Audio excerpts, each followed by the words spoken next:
A estatina é um dos medicamentos mais prescrito e mais estudado do mundo. E apesar disso, muitas pessoas têm medo de tomar.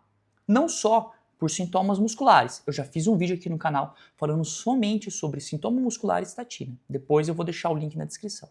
Mas também por outros problemas, como por exemplo, será que piora a memória, causa demência? Será que altera o humor, o sono, os nervos? Existem relatos de neuropatia periférica por causa de estatina? Essas são dúvidas extremamente comuns de consultório e muitas vezes o paciente para de tomar a medicação por causa do medo, afinal de contas ninguém quer ter demência, ninguém quer ter alteração de humor, ninguém quer estragar o sono, muito menos ter neuropatia periférica. Mas, em contrapartida, a gente sabe que a estatina reduz de forma significativa infarto, AVC e mortalidade. E aí a gente entra num dilema. Para entender isso e responder essa questão, neste vídeo eu quero discutir uma meta-análise publicada numa revista internacional de alto impacto chamada Lancet, e esse estudo foi publicado agora em fevereiro de 2026.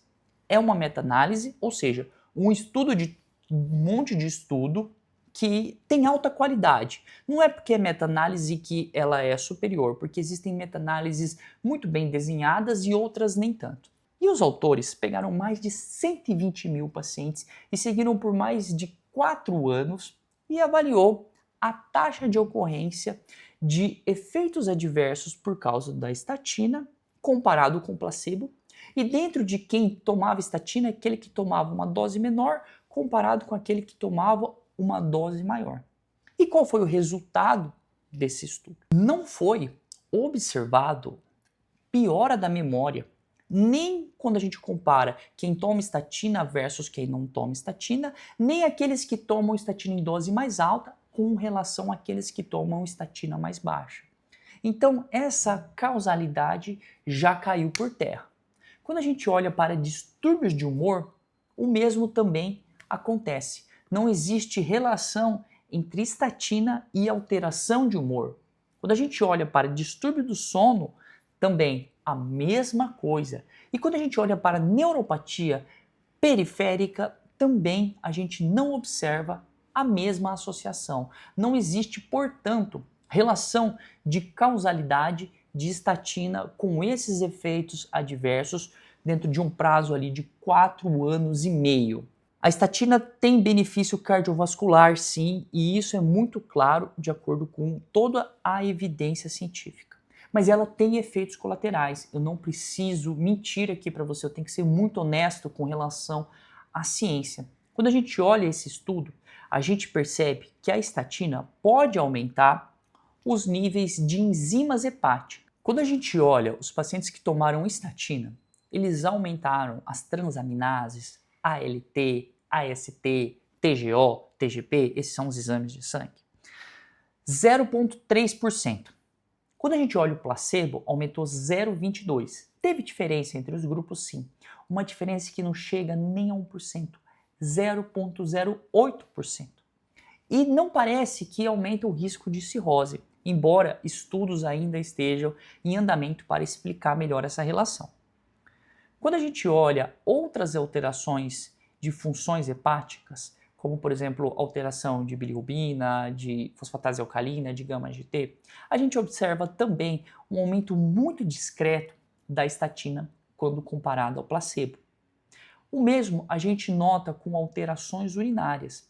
Essa alteração urinária é meio estranha, a gente ainda não consegue entender bem, porque aqui não é dose dependente, ou seja, aqueles que tomaram doses mais altas de estatina ou de maior potência não tiveram mais alteração do que aqueles que tomaram uma menor dose. É só uma alteração entre quem tomou e quem não tomou. Isso quebra um pouco a associação de causalidade do ponto de vista científico, do ponto de vista técnico. Porque se uma coisa causa outra, quanto mais dessa primeira coisa, mais da segunda coisa.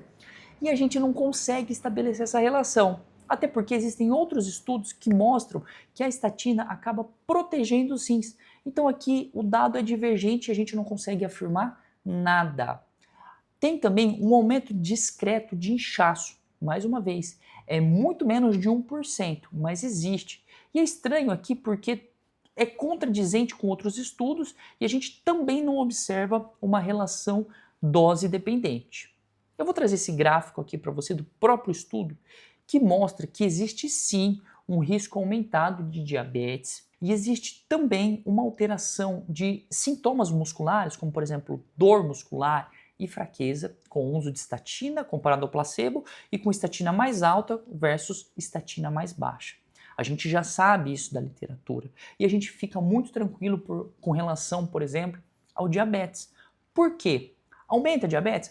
Aumenta pouco, é muito pequeno comparado ao benefício cardiovascular que a estatina oferece. E, inclusive, existem vários estudos publicados, um recente agora, em 2026, que pegou só pacientes diabéticos e falou assim, ó, a galera vai tomar estatina ou não vai tomar estatina? E reduziu o infarto. Ou seja, até para quem tem diabetes, a estatina tem benefício. E ela só passa para o diabetes quem estava na beira de ter. Sabe aquela pessoa que estava ali na porta, com os exames limítrofes? Talvez ela dê uma empurradinha e te coloque do outro lado da linha. Mas ela previne infarto e previne AVC. Com relação à dor muscular, eu vou deixar no link um outro vídeo que eu falo sobre isso e eu destrincho tudo o que acontece com relação à dor muscular e fraqueza relacionada à estatina. Eu fiz esse vídeo para ajudar você. Em contrapartida, se for do seu interesse, se tocar no seu coração, dá o like, porque você mostra para o YouTube que esse conteúdo tem relevância e tem qualidade. Se você tiver alguma dúvida, escreve no comentário. Eu sempre olho os comentários e eventualmente eu posso ajudar você. Se você conhece alguém que tem medo de estatina, seja medo de demência, se já ouviu falar isso, encaminhe esse vídeo para essa pessoa ver. Talvez seja interessante ela saber dessas evidências científicas mais atuais. E no mais, eu desejo você um grande abraço.